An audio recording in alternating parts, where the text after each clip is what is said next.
so that we can hang it on the sites.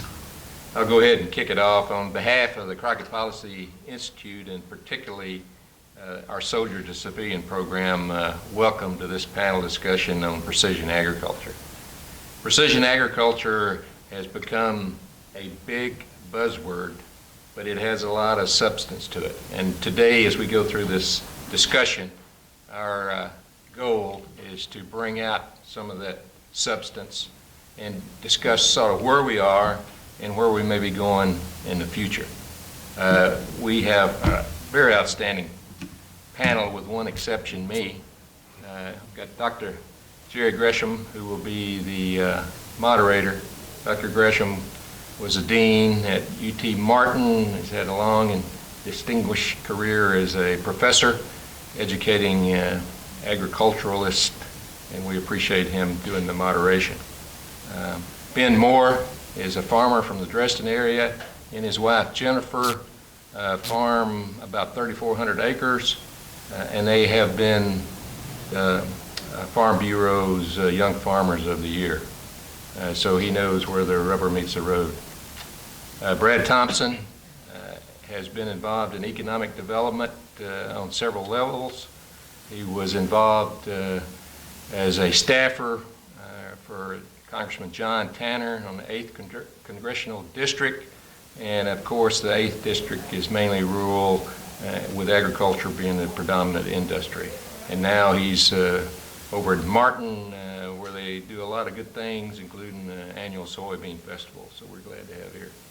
Dr. Todd Winters is the new dean at the University of Tennessee at Martin on agriculture. Todd came originally from the Northwest, and he's recently been at Southern Illinois University, SIU in Carbondale, and he's come in with precision agriculture as one of his areas that he's putting emphasis on, and I think we're really excited about what's going on over at UT Martin. First started with Jerry, and now with Todd picking it up. So at this time, we'll go ahead and turn it over to our moderator, Dr. Gresham, for his operation. Okay, thank you, General. It's certainly a pleasure to have the opportunity to be here today and to kind of coordinate a discussion on a topic that's of critical interest to education, to the production of agriculture, about any phase that we might have. And what we're going to try to do, I think, today is we're going to try to lay the foundation of kind of what we're talking about, and the term you said, kind of where the rubber hits the road. We're going to kind of start there and try to build it up to what the opportunities may be, what we can do to further precision agriculture in the region and further out than that as well. So if you don't mind, we have Ben Moore here, who's a producer over in Weakley County, a very good agriculturist and production man. Ben, I think we're going to kind of start off with you in our discussion. And you always had a good reputation as an innovator and willing to try new things and see what's out there. I guess when we talk about the term precision agriculture, what does that mean to you as a producer when we say precision agriculture, and what does it really mean? Well, Dr. Gresham, I appreciate the compliments there. We try to be an innovator and try to be respected in the community. Precision agriculture to us, it really goes a way back. I started farming when I graduated from college in 1999, and so I've seen a lot of change since 1999 to the present. When I started farming, Roundup Ready soybeans were just beginning to hit the market, and we started planting those, and then before you knew it, they had tractors that would drive themselves, and we were, I can't say that we were early innovators on that and jumped on that very quickly. In fact, whenever I heard about it, I didn't think we needed it. But whenever I drove the first tractor that had that, I decided that we didn't ever need another tractor that didn't have it. It makes your life so much simpler. Life on the farm, you have long days. Now, some days are not so long, but when you're planting a crop, those days are long. The hybrids that we're planting these days, the corn, the soybeans, those are all, they cost a whole lot more than they did when I started in '99. So we've got to be very precise in our placement. We're equipping our planters with instruments that will precisely plant the seeds just where we want them. It's hard to find people that I trust to run that equipment. That equipment comes with a great cost. These tractors these days are costing twice to 3 times as much as the tractors that I was buying in '99 when I started. So we're always looking for someone who can help us on the farm, or some type of equipment that can help us out on the farm. Okay. We've kind of got an understanding of the importance and how things are evolving. Dr. Winters, as we talk about the needs and what's going on, he mentioned the point about getting people to work and training people and stuff. What's going on at UTM and maybe in education in general as far as precision agriculture and developing precision agriculture, and maybe what are some of the things that we might be expecting to see here in the near future? Yes, thank you, Jerry. What we're doing at the University of Tennessee Martin is really repackaging what we've already been doing in our agriculture engineering technology program. The thing that sets us apart from other programs around the country is that we are our students will complete the requirements for the Geographic Information System certificate. And we're lucky to have a strong program in geosciences that are part of the college that support that program. Students in the Precision Ag program will also get a very strong background in agronomy, irrigation, soil and water engineering, pneumatics, hydraulics, and ag mechanization. The unmanned aerial systems, which have been in the news a lot lately, will be incorporated across a number of the courses, another component that really sets us apart from other precision ag programs. We're also working in integrating a weather component, teaming with our meteorology faculty who are also housed in the college. Knowing local weather at the field level can prove very useful in precision ag. For example, I can see many weather stations on top of center pivot irrigation systems or farm equipment that would signal to a sprayer to shut down if the wind started blowing too hard to prevent drift type things. Dr. Sandy Milhorn, who's in the audience today, is actually leading our educational efforts in precision ag. I know we talking about the weather, there's been some plans or thoughts about a mesonet system throughout the state, and hopefully that will develop it, and precision agriculture would actually help get people more interested and to fund this statewide system as we have in, say, Oklahoma, Kentucky, and some others, because I think that's going to be one of the primary things that we might see happen with this. Ben, you've kind of described, your role or what you're doing and so forth, and Dr. Winters has talked about from an educational standpoint. I think we'd like to return to you and say, okay, what's the biggest need out there for the producer? We hear these fancy terms like GIS, GPS, and all this academic descriptions of things. But what does it really mean to you as a producer, and what do you need as far as help doing this? And what's the worst thing that you have right now? What do you get up worrying about, I guess you might say, each morning as you start your day? What can we do to help? Well, as we've evolved in agriculture, we've developed a lot of databases with this GPS. We have yield maps, we have crop protection agent maps where we've applied crop protection agents on our fields, and we need qualified people that can help us in the field, but we also need qualified people that can help us in the office, because we have all this data, but putting it all together and getting something from it is quite challenging. There are people in the area that will help you for a fee, and that is great. That's very beneficial, but we need more people like that. Currently, we're doing grid sampling on our soils to figure out what potash and nitrogen and phosphorus requirements that we need. There's definitely a place for someone to come into agriculture and take over that line of work. But agriculture is very exciting right now. It's For me, it's not as exciting as it was last year because corn and soybean prices have fallen quite dramatically. But we're going to work through that. We've seen low prices in the past, and we'll see them again in the future. Hopefully this time they won't last that long. But I believe that agriculture is finally beginning to get the respect from the public that it needs. We're a very important industry. Without agriculture, none of us would be here today. And I hope that we can get young people and all people who are looking for employment interested in agriculture. Okay. General, as a Marine, you were a Deputy Commandant, I believe, for the aviation in your military career, so you've got quite a diverse background.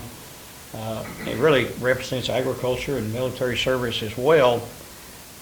We know that some of these technologies are available from a military standpoint, and I guess if we really wanted to be honest, the technology was developed by the military, that we're applying now to agriculture and so forth.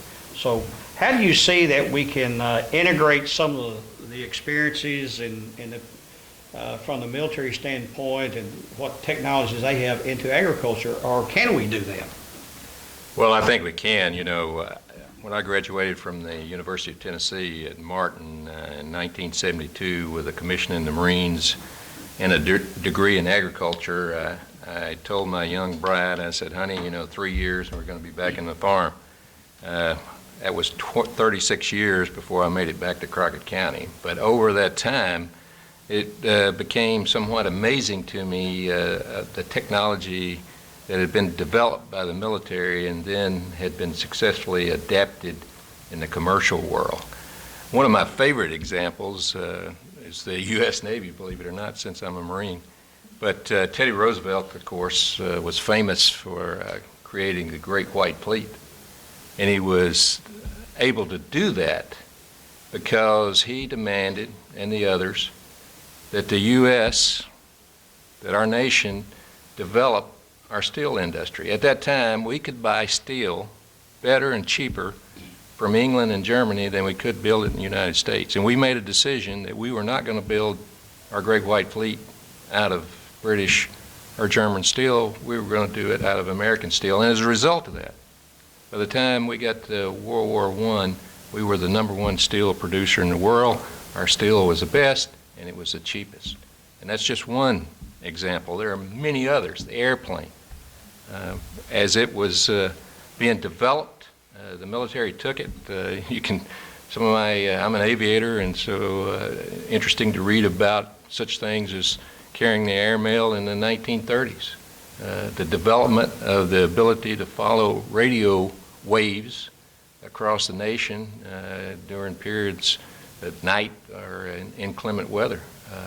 But again, those types of equipment for those airplanes were developed by the military necessity. Special metals that we need to use in aircraft landing gear were developed by the military. Again, going back to the Navy, it was a need to be able to land on carriers. And those guys, if you ever seen them land, and gals, they sort of plop it down there rather than greasing it on like Marines do, so that, they need to have that capability.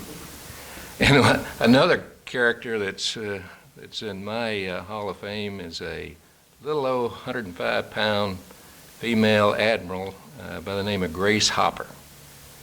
During World War II, we had mechanical ways of determining the what angle and what charge you put in artillery and naval guns, and we needed the capability to rapidly compute that wasn't based on mechanical. And Admiral Hopper, working with others, developed what became computers. And it wasn't Al Gore, but there are others in the military that developed the internet to use those computers, and then of course it was taken to the commercial world. And even as we get down toward where most of the rest of us are, we talk about geopositioning satellite capability, GPS. Ben was talking about that tractor. I came back after 36 years in the Marine Corps, and when I left, we had 4010s and 4020s and 806s, and I came back to a completely different series, and I went to a demonstration one day by one of the ag equipment people, and I got in this cab, and I thought I was getting back in my aircraft. It had more computing capability than the last aircraft that I flew, and it had more capability in terms of navigation systems based on GPS and others that I had in my aircraft. And so, I'd seen what it was in the military, how it was developed, and then it came into the commercial world and was really well utilized. Unmanned aerial systems are going to be one of the great tools in agriculture when we get the airspace opened up for it. Sensors that were developed to protect our forward operating bases in Iraq and Afghanistan are going to have applications that we can use in the farming area. So we've had a great history of developing technology and capability in the military and then adapting that capability to the farming world and other commercial uses. And I think we're going to see it again here as we go into this next decade. Yes, as a former military member myself, I certainly appreciate what you're saying. And so often we don't recognize the impact of the military in some of our industries. I know on numerous occasions I had opportunity to describe in my classes some of the technology transfer. I guess I always started out with the interstate highway system. Why was it built to start with, and then work from that. And a few of our young people today don't realize, the impact of that and what happens. Brad, let's go down to the other end of the table here for a minute here and wake you up. And you're involved in economic development with the city of Martin. You've certainly had experience, earlier and, with Congressman Tanner and so forth. You're involved with a very outstanding soybean festival in the city of Martin. Producers are associated with that. What do you pick up from economic development standpoint of what's going on from the farmers and from others or ag business people, let's say, and what are their needs and about precision agriculture, and what can you add that is something that we'll be thinking about? Sure. First of all, let me take a minute to plug the Tennessee Soybean Festival. Last year we celebrated our 20th year. Dr. Gresham himself was a part of a small group of people 20 years ago who had this concept and this idea of celebrating the soybean, and rightly so. I think Weakley County is 5th in the state of soybean production. Here we are in Obion County, it's 1st in production, I believe, in soybeans. But, I appreciate your leadership and foresight on putting that festival together. It has really grown into a major production. Something that not only is it a community celebration, but it also has evolved into educational opportunities and has a significant local impact on our economy that first week of September. So if you're seeing this video, make note, our festival's always the first week in September. Please make plans to come this year. It's August 31st through September 7th, and we would love to have you in Martin to celebrate the Soybean Festival with us. Now, talking with farmers and also being in a farming family myself, I can tell you that precision farming is here in West Tennessee, and technology is improving everything. It's improving all industries, and without exception, agricultural industry is definitely one of those. I look at the changes over the past 10 years, and it's phenomenal at the advancements in agriculture, and I can only imagine what the next 10 years will bring. And we want to help shed light on that with the Soybean Festival, and have more exhibits and more partnerships with agricultural producers and industries in that festival. But definitely the tractors and combines of today are not what they were when I was a little boy riding with my granddad and my dad in the tractor. Those are definitely great memories, but it's definitely a completely different machine, and it's basically a computer. And, if you learn how to use it and take advantage of it, reduces cost and increases yields. That's what I hear farmers talking about, and I also hear them saying, if you're not using it and you're not taking advantage of those opportunities and the technologies today, you're getting lagged behind. Okay, just to follow up a little bit of something like a festival and using the soybean festival. We have a lot of other festivals throughout West Tennessee and the region that all focus with a commodity group. And I think when we talk about the festivals, I think one of the things that the festivals can do is serve as an educational conduit to the people, especially in those areas where you don't have county fairs and those type of things. Some counties have excellent fairs and they have a place to bring exhibits and bring people together. And I think in some of these areas where these fairs are not as prominent as we might say, I think anybody that's got a festival like this can use that as a vehicle to get down to the users and to the public.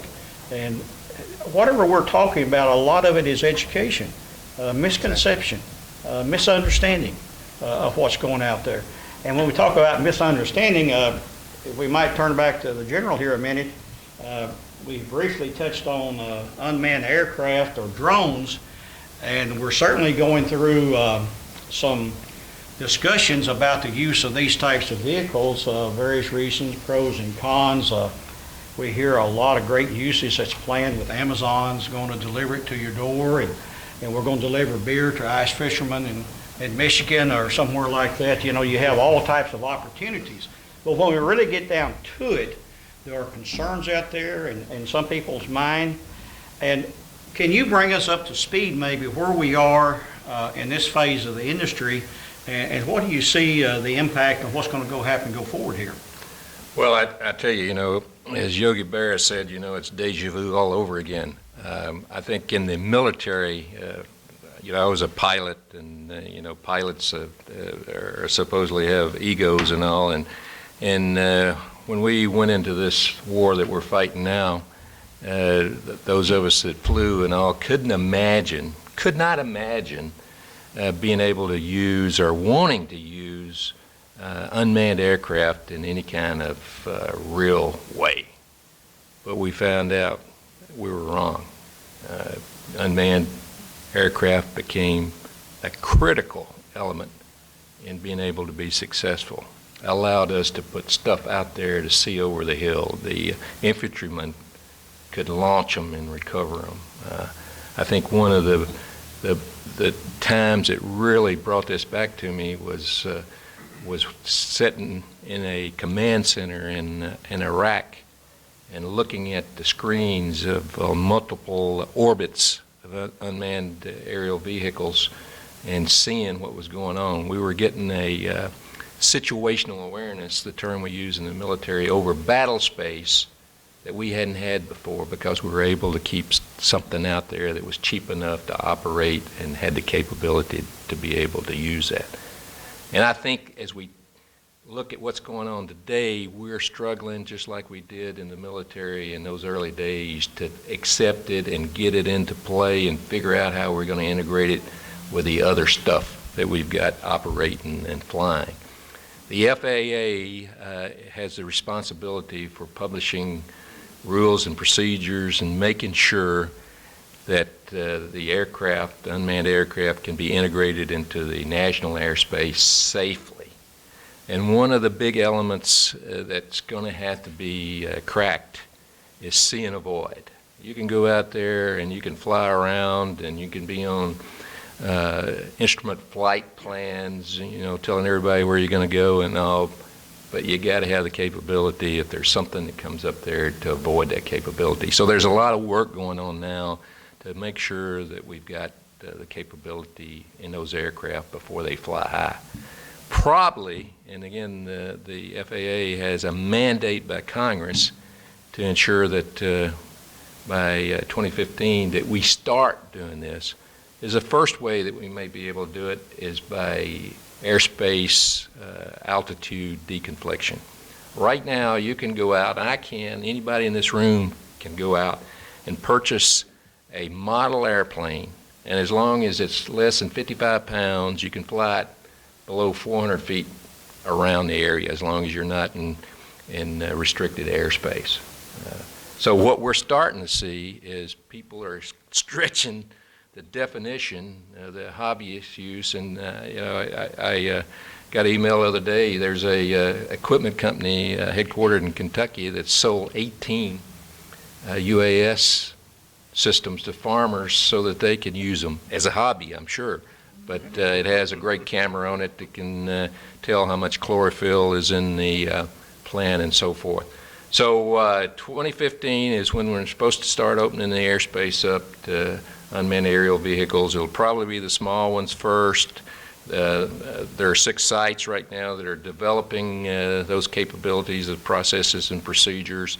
And so in 2015, we'll start seeing the airspace opening up, and as we get experience and understand and get these necessary safety, because safety is paramount, safety factors into the unmanned aerial systems, and you'll start to see more.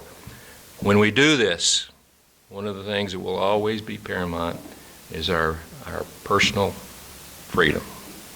That is something that none of us want to compromise, and what we will see, I am confident in, is that these aircraft will be introduced, we'll take care of our freedoms, and at the same time use them to be more efficient and effective. Okay, thank you. Going to have a couple more responses from the panel here on a couple of questions. As we follow the discussion, I also want to make note that if anybody from the audience would like to ask a question, we're going to have a break here and pause in our discussion from the panel and field your questions at that time. So if something's come to mind, kind of jot it down or think about it, and we'll get a chance for you to speak up here in just a couple of minutes. Ben, you've heard all this discussion now about what's going on out there. We talk about the drone aircraft and talk about the people selling. What do you think about that? Are you going to use it? And how are you going to apply it? Are you giving any thought to that? I have, actually. When I keep going back to when I started farming. Back in '99, I looked at my farms as a field, okay? And now, today, I think I look at my farms as an acre, by the acre. In the future, I think that we'll look at each individual plant. I don't know if you all know how big an acre is. It's about the size of a football field. And if you had to go through that football field and look at each individual plant, especially if it was a corn plant that was in full tassel, you know that would take a long time. But if we can implement some technology like unmanned aircraft to fly over those fields and collect data and bring it back, then we can make some very quantitative and qualified decisions as to what we need to do with that particular crop. Dr. Gresham, you and I, we sat down last year sometime, and we talked about some things for the future and what UT Martin could do, and we talked about unmanned aircraft. And I'm proud that UT Martin has gotten involved in that, and they're working to make that program a reality for young people in agriculture. I know as a child, I always wanted a airplane that I could fly around the house, but my parents never did let me have one. So maybe as an adult, I'll be able to get one of those one someday. I'm also a member of the Farm Bureau, and I will tell you this, Farm Bureau is monitoring the unmanned aircrafts.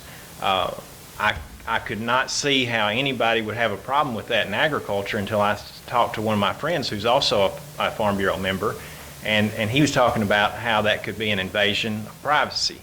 But with the tractors that I run with the GPS on them, I can take a field and I can put a specific boundary around it, and my tractor won't leave that boundary. And I think that we can do the same thing with this aircraft, and I think that those are the type of things that we'll need to be working on in the future, so that whenever an aircraft goes into a field, it will just fly around that specific field, and there will be no room for error. This plane won't be flying over your house and taking pictures of what's going on in your backyard. We've got technology that can be implemented into that and make this a safe and an effective tool for agriculture. Okay, interesting your comment about the, I guess it goes back to what's the old phrase, the only difference of men and boys, price of the toys. That's And right. so the price of your toys are just going to get a little higher now, Probably so. at this time, and so that's good. And so I think that kind of explains some of the major issues that we have out there. And we talk about education, Brad. If we can do something at its festivals and fairs to get some word out to the public about how we're going to use precision agriculture and how we're going to use unmanned aircraft, because they read on the internet, all the other negative things about it. And we got to have some advocates out there doing this. And the Farm Bureau and the young people young farmers are certainly advocates, and they need help. And I think that's where things like our festivals and economic development groups need to come in and help put this forward in a logical delivery mechanism on. Todd, back to you. In the past few months or a year or so, UTM has been involved in getting, in the drone projects and looking at some projects, some opportunities and stuff. Some of those may have not been successful at this particular time, but, whenever you don't quit, you just find another way to do it. And so no one's going to back up, I think, and I don't think UTM's going to back up in any way. Can you bring us up to date on kind of what's going on now as far as the unmanned aircraft and the drones and what you're doing with this and for research in the future? We've been doing some things with the University of Alabama, Huntsville, and the ISR group down in Savannah, but just recently, around the first year, we found out that we were not selected as one of the sites to do some of the things that we were planning on doing using these unmanned aerial systems in agriculture.